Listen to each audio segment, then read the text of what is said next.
Le nombre d'histoires que j'ai entendues qui n'ont pas d'allure sont quand même assez surprenantes. J'ai un collègue qui m'a parlé de quand il était au Rwanda, quand il a vu la rivière qui était rouge complètement de sang avec les corps qui flottaient. C'est des images qu'il a dans sa tête pour le reste de sa vie. On m'a parlé aussi de quand, en Yougoslavie, il a décloué des corps qui étaient cloués sur des murs. Ça aussi, ça reste le reste de ta vie dans ta tête. Les gens m'ont parlé de blessures, juste pas imaginables, m'ont parlé d'odeurs qui restent pour le reste de leur vie. Toutes ces images-là restent dans la tête. Mais pourquoi? Pourquoi on m'a raconté ça? Mais peut-être parce qu'on avait l'impression que j'étais capable de comprendre, que j'étais capable de savoir un peu qu'est-ce qu'il en était, que j'étais capable d'écouter sans juger mes collègues. Malgré tout ça, souvent on parle des raisons pour lesquelles on est rentré dans les forces, mais on ne parle pas des raisons pour lesquelles on a quitté. Mais aujourd'hui, je vais vous en parler. Je tiens à dire que tous les gens qui portaient un uniforme, c'était des gens qui étaient vraiment merveilleux, qui étaient dédiés à la tâche, et j'ai absolument aucun reproche à faire à toutes les personnes qui portaient l'uniforme avec qui j'ai servi.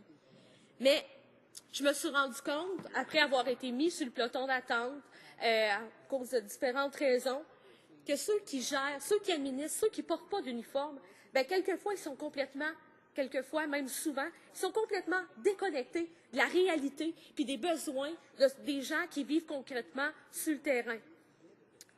Et ça, parce qu'à l'époque, j'étais supposée devenir officier, j'étais élève officier, je me suis dit, je ne serais pas capable. Je ne serais pas capable de l'expliquer aux soldats. Je ne serais pas capable, quand un soldat va venir me voir, va venir me dire pourquoi ça fait 1 an que mon dossier médical est en attente, pourquoi ça fait 1 an que j'attends. Je ne serais pas capable de lui expliquer pourquoi le gouvernement n'agit pas. Je ne serais pas capable.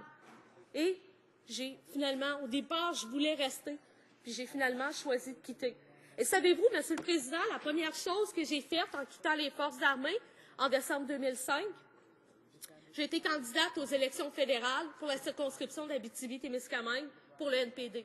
C'est une des premières choses que j'ai faites.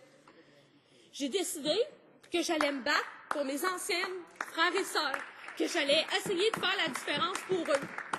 J'ai décidé de me battre pour des choses qui étaient chères pour moi. J'ai décidé de me battre pour ma région d'origine qui m'avait vu grandir. J'ai décidé de me battre pour les gens qui m'avaient vu grandir. Et ça me fait extrêmement plaisir de pouvoir le faire. C'est une manière qui est différente de se battre, mais je pense que c'est une manière qui est tout aussi importante. On apprend aux soldats à se battre, à faire la guerre. Ils deviennent des experts là-dedans.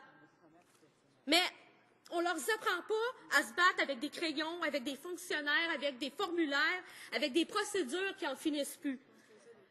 Les vétérans l'ont dit, ils ont l'impression de se sentir en guerre avec leur gouvernement. Imaginez, vous souffrez mentalement à cause de toutes les images qui n'ont pas d'allure que vous avez dans la tête, à cause des horreurs auxquelles vous avez combattu, puis quand vous demandez de l'aide, bien, tout ce qu'on semble vouloir faire, c'est vous nuire, vous compliquer la tâche, vous pitcher d'un bord puis de l'autre, de jouer à chercher les papiers d'un bord puis de l'autre. On vous dit d'aller vous chercher de l'aide sur Internet et au téléphone. C'est déjà dur de parler en personne à quelqu'un que vous connaissez, à vos proches, de ce que vous avez vécu. C'est déjà dur de parler en avant de quelqu'un qui a un regard compatissant. Puis ce qu'on vous dit, c'est que maintenant, essayez de faire ça par Internet, par téléphone, de parler de vos émotions par Internet puis par téléphone. Ça n'a pas d'allure. Puis si vous réussissez à avoir de l'aide par un professionnel, bien, il y a des bonnes chances que ce professionnel-là, il soit épuisé et à bout parce qu'on n'arrive jamais à engager les professionnels qu'on est supposé engager. Dans cette situation-là, est-ce que c'est si surprenant que la détresse conduise peut-être certains au suicide? Le ministre il dit que c'est incorrect de relier les suicides aux fermetures des centres. Mais moi, ce que je dis qui n'est pas correct, c'est que c'est pas correct de ne pas se poser la question si en fermant ces centres-là, on ne va pas augmenter le risque de détresse psychologique, de suicide. Ça, c'est pas correct. Et il devrait dire, on met un stop. On demande aux soldats d'être courageux, de se battre. On a demandé aux soldats de ne pas avoir peur de perdre leur vie pour leur pays. Mais maintenant, on a des députés conservateurs qui, eux, ont tous trop peur, sont pas capables de se lever debout, de dire au premier ministre, de dire au ministre des Affaires des anciens combattants que c'est pas la chose à faire. Est-ce que c'est ça?